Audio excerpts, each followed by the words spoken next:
Move on. Bill Russell, MVP. Jaylen Brown. He won the vote 11-4 over Jason Tatum. Tatum did lead the team in points, assists, and rebounds, so maybe you have a debate there. The history of these two and how you people talked about them, fair or foul for years, and the vindication of a championship, if you believe in that. Kevin Clark, around the horn to you. How to view them today and the MVP.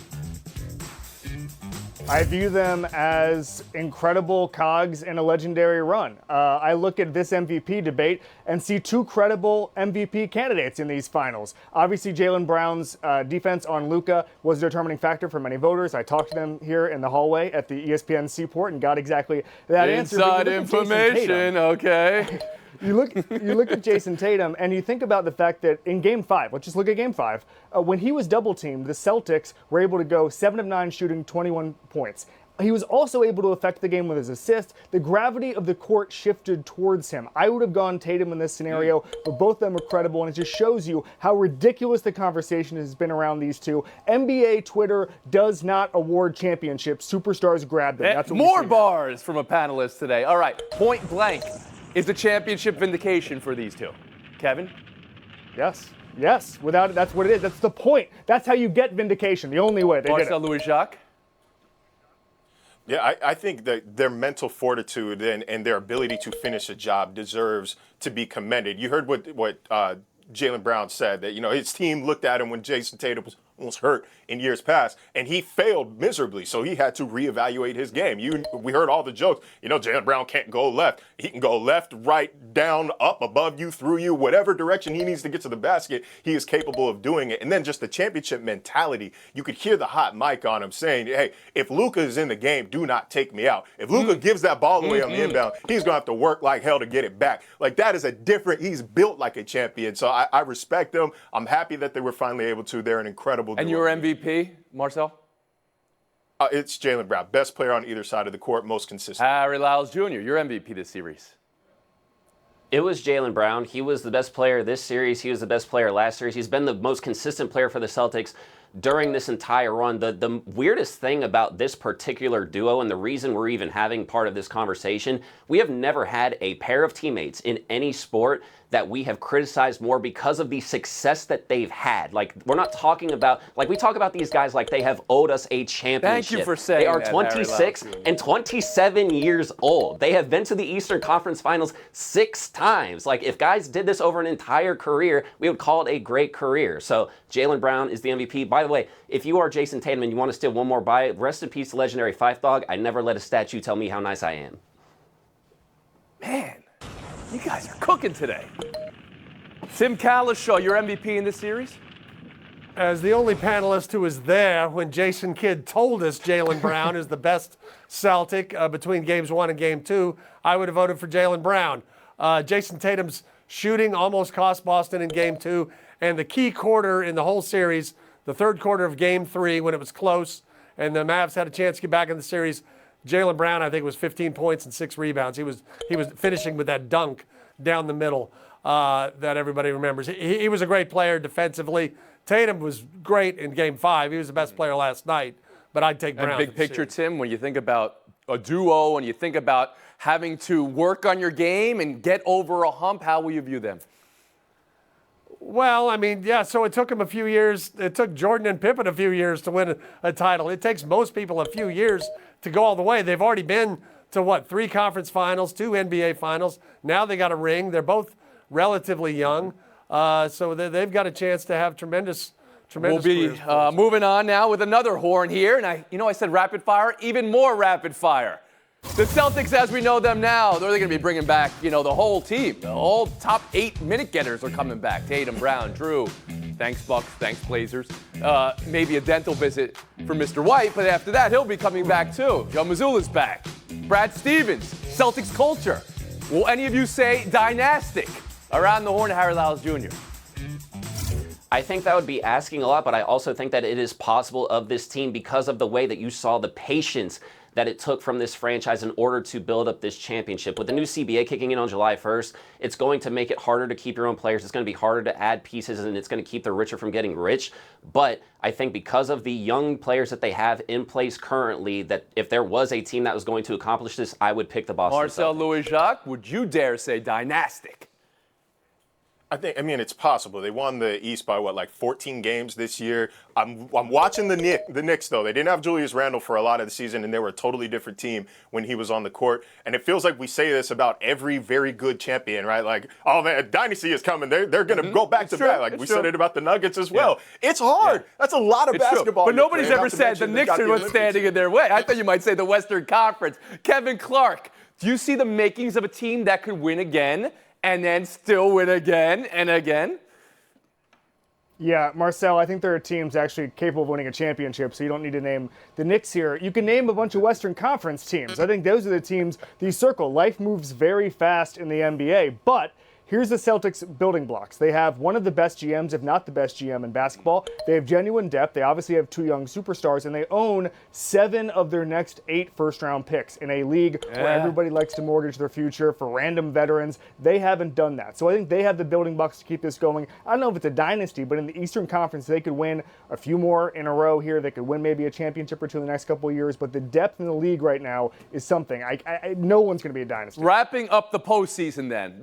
Were there more blowouts this postseason? It kind of felt like that. The semifinals, the finals, really were no contests. Wild variance in games, too, maybe because the way the game is played with the 3. Marcel, is the league in a good place? Yeah, with the emphasis on three-point shooting, I think if a team gets hot, you're going to naturally see more blowouts, especially if one team's hot and one team is not. But all we want out of the league is parity, right? We've had 6 different champions in the past 6 years. Like, the parity doesn't get better than that, right? Okay. Like, Western Conference is divided, is razor thin. The margins are razor thin right now. Do we want parity? Do you find yourself thinking the league's in a good place here? Here's something we want more than parity: entertainment and variety. And we talk about, the Celtics, they shoot more threes than everybody. Okay, they shoot about 39 a game. The teams that hardly shoot any, they shoot about 31 a game. There's very little variety. Everybody does the same pick and roll. Everybody has the same three-point shooters lined up. And there's a lot of nights when those threes aren't falling, and it's a pretty dreadful game to watch. Is that the normal ebb and flow of basketball, though? A copycat league, Tim? Or is the league in a different predicament right now? Yeah, it's a different predicament, but I think teams will also figure out it's okay to shoot 2s when you've got open 2s that are going to fall 70% of the time. One more story here. But the analytics. Jason Tatum is getting hard reviews for his mic work. Take a quick listen here. We did it! Some are saying he's biting off Kevin Garnett, and then Steph Curry, and then Kanye West. How do you review this, Harry Lyles Jr.? We got to start coming up with original material. That's all I'll say at that. Really? Because I give you guys Yeah, points when you have references on this show. I mean, you guys all Yeah, love but I'm not passing it off as my own. Yeah, I mean, you just gave him points for vindication for winning the title. Now everybody's got jokes on him again. Here's the image I want to point out here. Love this image here. That's a champion right there. Marcel next.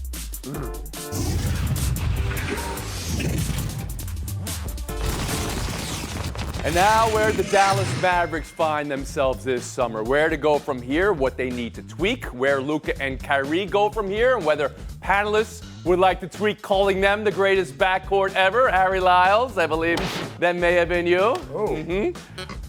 A magical run from the 5 seed to finals, ending in the loss in 5 games. Kyrie struggle, and of course, Luka taking his game apart by many in this series, the likes of which we've never seen. Tim, you were there. You took the beer from Michael Finley, who took the beer from Luka and flushed it. What to buy, what to sell now with the Mavs? Well, I'm buying that they still have one of the greatest backcourts of all time, scoring-wise anyway, for a few more years. But they play in a much tougher conference than Boston. Denver still has the best player in the world. Kevin mentioned how many picks Boston has the next 8 years, 7, I think. Oklahoma City has all the others. They've got everybody else's first-round pick for the next 8 years. So they're going to do some damage. And, it's going to be hard to get back to where they went. There's no Luka question about it. specifically. Maybe I'm exaggerating here, but it felt like, especially in the Game 3 loss, his game was picked apart like we've never seen, really, with the superstar. How does he handle this summer? Does he rebuild? Does he internalize that? How do you think? I mean, he led the playoffs in points, rebounds, assists, and steals, so he didn't play horribly. He did have some defensive lapses, and he had the ridiculous foul out in Game 3. But I think he learns from that criticism, as Jason Kidd said he would, and I think he's a better player now. Harry Lyles Jr. on the Mavericks. Yeah, and I mean, Luka did all of those things on a very clearly bad leg with the way he was limping in many of these games that we saw during the postseason. I think the biggest tweak that he has needed to make, he already made after that Game 3 and change of his attitude and where his focus is when he's on the basketball court. I think this team is obviously set up with a bunch of young talent in Gafford, Washington, and Lively. I think the one piece that you'd like to see them at, I don't know that they can actually do this in free agency, is getting a 3-and-D wing person. Outside of that, I mean, they're still going to be very competitive in the West. Marcel Louis-Jacques. I think that Luka's got to adjust his attitude. Maybe his conditioning, but definitely his attitude. Defensively, I mean, playing defense is like 30% skill and 70% effort. And 80% of the time, Luka did not have that effort on defense, and that's why he kept getting attacked. Kyrie, I think he got 2 in his head, man, playing in Boston, answering question after question about it. You know, for a guy who famously said, just, you know, let the artist enjoy the art, you know, stop criticizing and enjoy the art. Like, he shouldn't allow outside like narratives to get in his head like that. So I think the Mavs are going to be good in the, I think they're going to be good in the West. They're going to be good in the West. I don't know if they're an NBA Finals team again. I think the conference is way too tough. But, you know, especially if Derek Lively continues to develop, well, they're a team to watch. Get your band phrase. You know, they're lucky they don't have to go up against the Knicks, though. Kevin Clark, how about you? You stole my Knicks joke, Tony. Sorry, I apologize. First of all, there's an obvious path here, which is do better in the finals. The top 4 shooters on the Mavericks shot 26% from 3 in the finals. That is simply not good enough. There's a trade to be made here. I don't know what it is. Tim Hardaway Jr. goes from bad contract to expiring contract, which in the NBA can be valuable. I think you monitor who's ticked off in this league. That's just what you do if you're a good franchise, and you want to see who wants in. A superstar maybe wants to be in on here. So I think I'd be there. I don't know necessarily if there's one kind of role player they need. They just need A, to get better, and B, maybe a superstar. But nobody's throwing out names. Superstars. You throw out Kevin Durant's name, or Klay Thompson available, or maybe you draft Bronny James, and then LeBron comes to you. No one's buying that one. I'll throw. Go ahead, KD. Circle KD. Just make a tampering call to KD. See if he wants to come down to hang out with Kalishow. We'll move on. Game 5, Oilers-Panthers tonight. Edmonton's slogan going in is drag 'em back to Alberta. Will there be dragging? Will there be hoisting of Stanley? Florida on the doorstep of glory. Kevin, what you buy, what you sell tonight? I am buying this to be a very nice story. However, great goaltenders kill nice stories, and that's what we have here. After a loss this year, Sergei Bobrovsky is 4-1, 913 save percentage, and less than 2 goals against. That's what you need to know. It will happen tonight. I'm circling Carter Verhaeghe here for the Panthers. He has 12 points in 12 game-clinching opportunities for the Panthers. He wins at no 2 tonight. Tim Kalishaw. Game 4 here was as much an aberration as Game 4 in Dallas. There will be hoisting tonight, which is good because the Cup celebration is much better when it's at home than when it's on the road. There will be hoisting, okay? Harry Lyles Jr.? I am buying that Jason Tatum's high school classmate Matthew Tkachuk has to also get his championship tonight. That is going to happen. And I say that because I do think that last Game 4 was an aberration. Carter Verhaeghe mentioned that the Cup being in the building made things different, and you saw the Oilers come out with an energy that the Panthers did not match, and because of that, Bobrovsky had to basically cover for more mistakes than he typically does, and that's what got them that result. Florida's going to win tonight. Marcel Louis-Jacques. I'm going to keep it brief because I got to go meet with the Stanley Cup Parade planning committee here to figure out this Fort Lauderdale route. Edmonton needed a historically bad performance from Florida in Game 4 in order to win. It's the most goals they allowed all season, and for the first time all series, both Draisaitl and McDavid got involved. I don't think that's the case tonight. The Cup is coming to Florida. There it is. The clean sweep for the Panthers tonight. Timmy, Marcel, thanks for your time. Harry Lyles Jr., Kevin Clark. That's our showdown. 2 minutes. Remember when I said rapid fire? You guys weren't rapid enough. Only one showdown, and it's Grimace. The hot streak the Mets are on since Grimace's first pitch. They're 6-0 Do you believe Grimace saved the Mets season? Harry Lyles Jr. around the horn to you. Tony, of course, the Mets are being rewarded for taking care of Grimace on his birthday this year. McDonald's made a huge thing of it last year, didn't do it this year. They invited him. They're reaping the benefits of that, which now makes me urge the Atlanta Braves, please invite the Hamburglar. Kevin Clark? Wow. Yes, he's a culture changer, and culture changers don't wait. They immediately set the tone. Mr. Met, you can bring him in alongside Mr. Met. He's had, a couple of decades to fix the culture there. Hasn't done it. Mrs. Met hasn't done anything. Grimace is the way forward. The way forward. This three disrespect to wide Mr. going Met. forward. And it's ever since Mrs. Met lost her Twitter handle and her social media profile. That's when the problem is, oh my goodness, how dare you speak ill of Mr. Met. Kevin Clark. Harry Lyles Jr., no Grimace from you. You're taking the FaceTime. Give me a smile. Let's go, baby. You know, Tony, I'm glad you mentioned social media. The U.S. Surgeon General has actually recommended that there be warning labels placed on social media use similar to that of cigarette boxes. And I think that this is a phenomenal idea. They cite that this because of the harm that this could have on people's mental health, specifically adolescents.